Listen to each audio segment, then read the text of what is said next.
मेरे 140 करोड़ भारतीय भाइयों और बहनों, आज जरूरत है सतर्क रहने की। हो सकता है आपके आसपास कोई अफवाह फैलाई जाए, हो सकता है कोई झूठी सांप्रदायिक खबर नमस्कार, वंदे भारत बकर बॉक्स देख रहे हैं आप। आपके साथ मैं हूं अंजलि अब्रोल मेहता।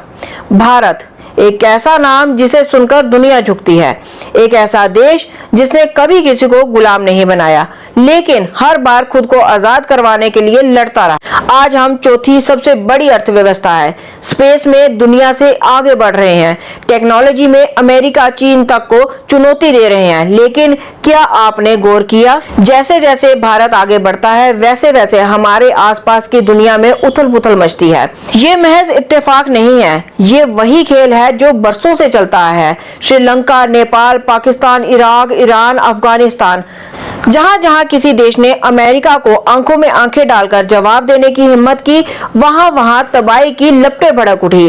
राजनीतिक अस्थिरता, सांप्रदायिक हिंसा, झूठे प्रचार, यही है वह जहरीला हथियार जिसके सहारे अमेरिका अपने इशारे पर सरकारें बदलता है। और अब भारत, हाँ, भारत भी इस वैश्विक राजनीति के निशाने पर है। कभी टैरिफ विवाद, कभी बयानबाजी, कभी हमारे ही देश में बैठे अस्थिर तत्वों को हवा देना, ये सब कोई साधारण घटनाएं नहीं। लेकिन भारत सिर्फ एक भूगोल नहीं, भारत एक भावना है।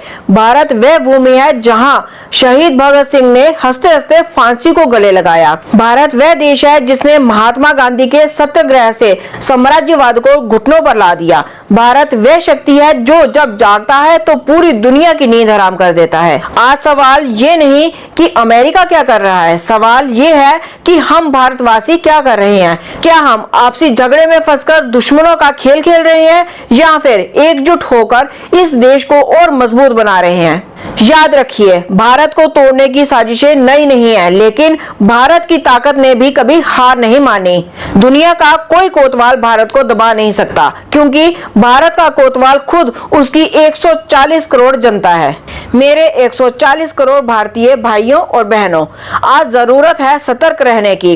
हो सकता है आपके आसपास कोई अफवाह फैलाई जाए, हो सकता है कोई झूठी सांप्रदायिक खबर आपके मोबाइल पर आए, हो सकता है कोई आपको आपस में बंटवाने की कोशिश करे। याद रखिए, यही है वे चाल जिससे बाहर की ताकतें हमारे घर में झगड़े पैदा करते हैं। इसलिए कभी भी फेक न्यूज पर ध्यान मत दें, बिना जांचे परखे किसी भी खबर को आगे ना बढ़ाएं, और सबसे ज्यादा अपनी एकता को कभी मत टूटने दें।